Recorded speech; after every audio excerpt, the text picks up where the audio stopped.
네, 저는 오늘 생성형 AI를 통한 주니어 개발자의 생존기에 대해서 발표하게 된 프론트엔드 개발자 최지연이라고 합니다. 네, 좀 사진이랑 조금 다를 수 있는데 잘 나와서 넣었습니다. 네, 현재 저는 AWS KRUG 프론트엔드 소모임 오거나이저를 같이 하고 있고요. 역임에서 커뮤니티 빌더 활동도 같이 하고 있습니다. 차례를 설명드릴 동안 혹시 궁금하신 점이 있으면 편하게 남겨주시라고 같이 붙여넣었습니다.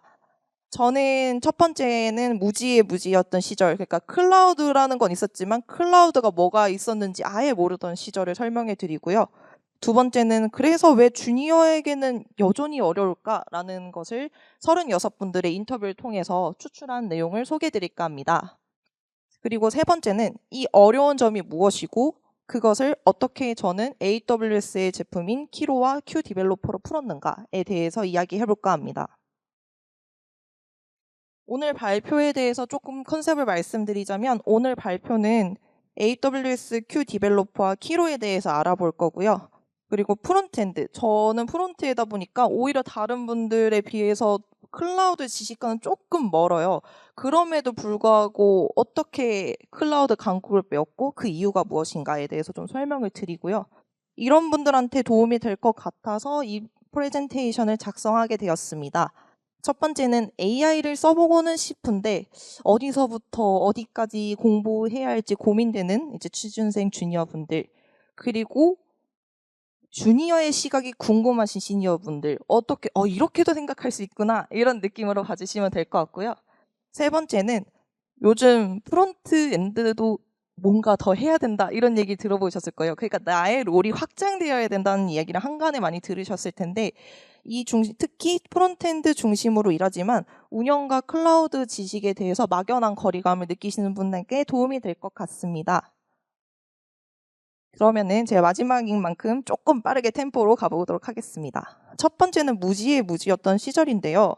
제가 이제 처음에 KRUG 클라우드 소모임에 왔을 때 딱 이런 느낌이었어요. 저는 진짜 아무것도 모르는데 옆에 아까 보셨던 세션의 앞에 분들 보면은 막 엄청난 내공이 느껴지잖아요. 그런 분들이 당연히 알겠지라고 얘기하시면 저는 그쵸? 아, 네. 이러고 항상 보시면 아키텍처 같은 거를 이렇게 그림으로 다이어그램으로 말씀해 주시잖아요. 이런 거 볼 때마다 다들 당연하게 되게 잘 하셨네요 이러고 저 혼자 사진 찍고 갤러리에 사실 많이 잠들어 있어요. 정말 이걸 보고 처음엔 정말 막막했습니다. 그러니까 클라우드라는 건 알고 있지만 클라우드가 뭔지는 모르는 이 무지의 무지의 시절이었어요. 그래도 조금 생각을 했죠. 그래도 회사 다니니까 그 정도 아키텍처만 좀 공부하면 되지 않을까라는 안일한 생각으로 살다가 AI가 나타났습니다. AI가 나타나니까 이제는 저희는 코드를 짜는 것 자체가 부가가치가 굉장히 높은 거였잖아요. 그 코드 한 줄에 엄청난 내공과 그리고 공부를 해야지 나오는 것들이 AI가 저 대신에 손이 되어주면서 그 가치가 코드에서 판단으로 바뀌는 시대가 저희가 현재 있는 시대죠. 그러니까 코드가 무료가 되어가고 있는데 진짜 가치는 어디로 갈까 생각을 하게 되었습니다. 그래서 결국 판단으로 이동하는 거니까 결국 무엇이냐? 서비스, 도메인 이해도, 그리고 전체적으로 돌아가는 눈을 키워야 된다라고 했어요. 그래서 저도 그냥 단순하게 UI를 만드는 게 아니라 왜 이 UI가 나오고 UX가 나오고 비즈니스 로직을 이어야 하는지 이런 운영은 아는 프론트엔드 개발자가 되어야겠다라고 생각을 했어요. 덕분에 요즘은 GTP에 치면은 굉장히 많이 쉽게 대답을 해주잖아요. 예전엔 다들 느끼시겠지만 스택 오버플로우를 찾아보거나 두드려 맞거나 댓글로 아니면은 강의를 찾다가 이제 인도 개발자까지 타고 올라가는 그 경험을 한 번씩들 다 있으실 거예요. 이랬던 시절에서 너무 쉽게 지식을 습득할 수 있었던 거죠. 근데 문제가 뭐냐면 왜 그래도 어려울까였어요. 한 번씩 느끼셨을 거예요. 조금만 눈 감았다 뜨면은 뭐가 업데이트돼 있고 뭐가 좋고 그다음 모델이 나왔고 MCP 조금 알 것 같은데 이제 그거 별로 안 좋다 그러고 레그의 시대다 이랬는데 또 뭔가 차세대가 뭔가 나온대요. 이런 시대인 거예요. 근데 사실 보면은 도구들 수준 자체는 올라가고 있어요. 결국 이거긴 해요. AI는 어떻게 답을 찾는다. 하지만 이 가능성 중에서 돈도, 토큰도 아껴야 되고, 나의 시간도 아껴야 되고, 하다 보니 결국 사람이 배워야 된다는 건 맞는데, 왜 도구의 수준은 올라가는데, 주니어에게는 여전히 어려울까요? 혹시 오늘 나 취준생 주니어분이다 하시는 분 있을까요? 손 한번. 왜 어려울까요? 왜 어렵다고 생각하세요? 간단하게. 생소한 거 똑같으니까 또 그냥 한 분 더 의견 받겠습니다. 한 분 더 저를 도와주실 분 계실까요?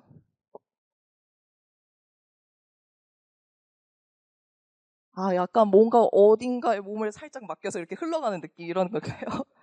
맞습니다. 제가 궁금했어요. 왜 도구의 수준은 좋아지면은 진입장벽이 낮아지는 거잖아요. 그래도 어려울까 해서 저의 생각이 맞는지 학생분들, 주니어분들, 그다음에 시니어분들, 리더분들 총 36분 이상 분들한테 인터뷰를 해봤어요.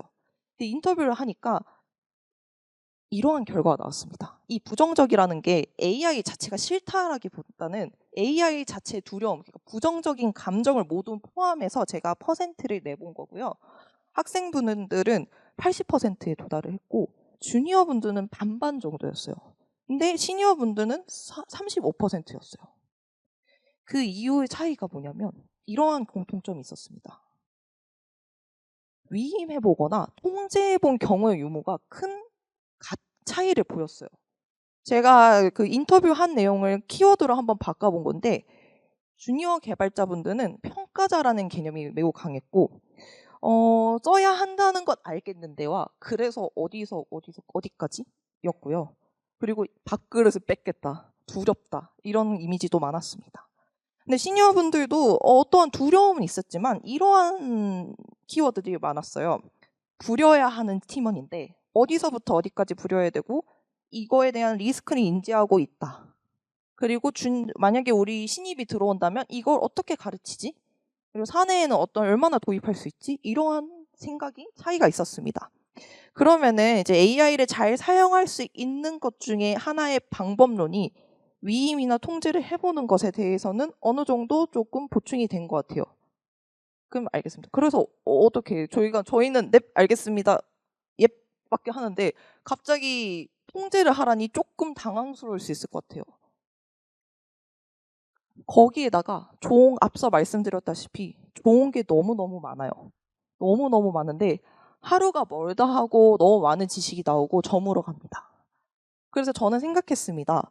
범위를 조금이라도 좁게 시작하는 방법이 없을까? 이 범위란 제가 있는 필드에서 얼마나 AI를 통해서 효율적으로 가져갈 수 있는가라는 고민을 좀 해봤던 것 같아요. 두 번째로는 좋은 도구를 가지고 있다 해도 갑자기 레벨업 하는 것도 없는데 예를 들어 그런 거죠. 제가 요리를 할 줄 모르는데 최고급 요리 샥스핀이나 캐비어를 줬어요. 근데 제가 만들 수 있는 건 라면밖에 없는 거예요. 그러니까 고급진, 그러니까 예쁜 쓰레기를 만들 수 있는 이런 형태인데 개발자라는 범위 안에서 조금 더 빨리 익숙해질 수는 없을까? 이 두 가지를 생각해 봤습니다. 그래서 저는 일단은 운영을 하고 싶었어요. 운영이라 하면은 뭐 사내도 될 수 있었고 저의 프로젝트가 될 수 있었겠죠. 옛날에는 사이드 프로젝트를 해보시면은 나는 프론트엔드니까 백엔드를 한 명 구하고 PM도 한 번 구하고 디자이너도 한 명 구해야 돼 하다가 이제 와르르르 무너져셨던 경험들 한 번 있으시죠. 일단은 운영 전체적으로 돌아가는 거 알고 필요하면은 팀원을 구해야겠다 이런 생각이 들었어요. 그때 생각했던 게 큐 디벨로퍼였고 이걸 사용하기 시작했습니다. 그러니까 컨셉 명확했죠. 일단 배포랑 운영에 대해서 지식이 저는 필요했거든요. 그래서 AWS가 만든 AI 코딩 어시스턴트인데 앞에서 소개를 많이 해주셨을 것 같아요. 근데 제가 집중한 키워드는 17년 AWS 지식을 바탕으로 했다는 게 가장 큰 매력 포인트였습니다. 거기다가 프론트엔드라면은 아무래도 좀 보안이나 이쪽에 좀 거리가 멀잖아요. 그렇다 보니까 내가 할 수 있는 운영에서 얼마나 또 보안 치안점을 잘 찾을 수 있는지 그리고 해결책을 제시할 수 있는지 이런 걸 배워가면서 운영에 대해서 공부를 했습니다. 그래서 여기의 컨셉은 제가 생각하기에 AWS 서비스에 특히 최적화되어 있어 일반 코드 자동 완성보다는 조금 아키텍처와 클라우드 개발을 잘 이해하는 보조 도우미 역할이 될 것 같고요. 이렇게 말을 하면은 조금 그냥 개념만 읊은 거니까 제 예시를 좀 보여드릴게요. 예를 들어서 제가 테스트를 해봤어요. 다른 LLM한테 요금 최적화 물어봐주면 대답은 해줍니다. 근데 제가 어떠한 아키텍처를 제시했을 때 큐 디벨로퍼는 일단 먼저 이거에 관련된 운영과 관련된 리스크들을 기본적으로 해줘요. 그러니까 그 앞과 뒤의 차이점이 뭐냐면 처음에 일반 LLM을 사용했을 때는 내가 이거의 리스크라는 걸 알고 써야지 알 수 있지만 이거 같은 경우는 모르는 상태라도 이러한 개념들이 리스크로 적용될 수 있구나라는 거를 알 수 있게 된 계기로 만들어주는 거죠. 그래서 아키텍처를 추천받는 것뿐만 아니라 비용을 함께 논의해 볼 수 있고 실제 서비스를 운영했을 때 고민을 발전시킬 수 있습니다. 그다음에 이거죠. 보통 이제 IAM 들어가시면 다들 이렇게 콘솔에서 이렇게 하다가 저도 화가 나서 풀 액세스 한번 상남자처럼 딱 때린 적이 있었거든요. 근데 그렇지 않고 이제 팀원 간의 관계가 명확하게 분업화될 수 있지만 묘하게 이것도 할 수 있을 것 같고 저것도 할 수 있을 것 같은데 라는 것들 있잖아요. 그때 팀원 간의 룰을 자세히 서술해 보세요. 그 다음에 복잡한 관계를 IAM 구조로 좀 작성해 달라고 하면 굉장히 잘 써줍니다. 그리고 원래 외워서 써야 되는 것도 많았었는데 외워서 써야 했던 것도 작성해주고 그 과정을 살펴볼 수 있어요. 그리고 그렇다 보니 여기에서 이제 프로젝트에 투입되는 인원의 롤에 대해서 인증과 인가에 대해서 좀 추상화를 공부할 수 있었습니다. 그리고 팁인데요. 혹시 또 취업이나 이직하시는 분한테 조금 추천드리고 싶은데 보통은 이력서 다 쓰시고 그 다음에 내가 뭘 했지 한 다음에 그거의 개념에 찾아서 기술 면접을 준비하시잖아요. 프로젝트 하실 때 한 태스크 끝나시고 그냥 물어보시면 얘가 아주 잘 짜줍니다. 그래서 나중에 시간 내셔서 급하게 하시지 마시고 그때그때 하시면 되고요. 이런 방법을 나중에 제가 뒤에서 소개해드릴 키로에서 잘 자동화를 할 수 있습니다. 이건 조금 이따 소개해드릴게요. 그 다음에 바로 나오는 키로인데요. 키로 혹시 들어보신 적 있나요? 들어보신 적 있나요? AWS가 아주 혁신적으로 낸 아이디입니다. 네, 조금 소개를 드리겠습니다. 프로토타입부터 프로덕션까지 지원하는 AI ID이고요. 다른 것들과 가장 큰 차이점은 스펙 중심의 개발이라는 차이점을 가지고 있습니다. 이제 보통 주니어분들이 많이 어려워하시는 것 중에 LLM을 쓰게 되면 룰스 MD 다 쓰시잖아요. 거기에 나름 갱신해서 쓰고 어떠한 바뀌었을 때 업데이트 한다 해도 어디서부터 어디까지가 바뀌었고 이걸 나누기가 굉장히 어렵잖아요. 키로는 이게 가능합니다. 첫 번째 사진 보시면은 원하시는 것에 대해서 꽤나 육하 원칙을 잘 맞춰서 서술을 해줍니다. 그러면 여러분들이 보시고 이게 서비스 플로우가 맞아라고 했을 때 오케이를 하시면 디자인 MD 파일이라는 게 생성이 됐는데 여기는 서비스를 사용했을 때 모든 컨벤션, 구조, 아키텍처, 청사진들이 들어갑니다. 그래서 프론트엔드 개발자 기준에서는 예를 들어서 이러한 디자인 패턴을 제시해줘. 항상 제시해줘. 그리고 폴더는 이렇게 해줘. 이러한 구조로 맞춰줘. 그리고 심지어 기술 버전도 다 명시할 수 있습니다. 네, 세 번째, 그러면은 여기에서 조금 차별점이 나타나는데요. 이제 보면은 어디서부터 어디까지 나눠야 되는지 모른다고 얘기해 주셨잖아요. 여기 보시면은 요구사항에 근거해서 정확하게 컨텍스트를 분리해 줍니다. 물론 다른 툴들도 방법은 있어요. 근데 키로의 장점이 뭐냐면 다른 걸 세팅하지 않아도 기본적으로 내장으로 갖고 있는 기능입니다. 그래서 현재 어디까지 왔는지 그리고 어디까지 맞췄는지 확인할 수 있기 때문에 특히 주니어분들께서 디버깅 하실 때 어디 부분에서 에러가 났는지 체크를 하실 수 있어요. 또 아까 말씀드렸던 것 중에 하나가 기술 면접을 위해서 MD 파일을 생성하라고 말씀드렸잖아요. 얘로 가능합니다. 얘는 훅인데요. 훅이라는 건 결국 어떠한 상황에 트리거를 걸어서 어떠한 태스크를 실행해줘, 어떠한 것을 실행해줘라는 건데 이게 장점이 뭐냐면 자연어로 가능합니다. 보통은 스크립트로 작성을 해야 됐던 것들이 자연어로 가능하기 때문에 처음 트리거를 걸거나 이런 훅을 거시는 주니어 개발자분들도 놓치지 않고 쉽게 작성할 수 있다는 게 가장 큰 장점입니다. 그리고 아까 처음에 보여드렸던 제가 멍 때렸던 사진 중에 하나에 굉장한 복잡한 아키텍처를 찍고 이제 다들 이거 보시면서 공부를 하셨잖아요. 그러지 마시고 그 마음에 드는 아키텍처나 하고 싶었던 거, 그리고 나중에 더 공부해보고 싶었던 것들을 키로한테 입력을 해서 내 프로젝트 상황에 맞춰서 하면은 그거에 맞게 또 죄송해요. 좀 떨렸나 봐요. 아키텍처 솔루션을 제시해 줍니다. 그리고 거기에서 또 반복되는 단어가 있겠죠? 그런 방법으로 이제 공부 사이클을 돌리시면 되는 거예요. 자, 그러면 그 다음에 아까 훅을 조금 더 설명드리자면 저 같은 경우에는 특정 에러가 일어났을 때 그 특정 에러가 일어나고 파일이 변경되었을 때 에러 리포터를 써달라고 하거든요. 그래서 나중에 에러가 났을 때 어디서 에러가 났는지 에러 리포터 확인하면서 체크하고 있고, 더 좋은 점 중에 하나가 이제 타입스크립트를 제가 주로 쓰는데 타입스크립트가 라이브러리를 했을 때 타입이 호환이 되지 않는 경우가 있어요. 그러면은 이제 타입을 다들 개발자들이 많이 선택하는 게 애니 타입이라고 자바스크립트처럼 다 바꿔버리거든요. 근데 이제 시한폭탄인 거죠.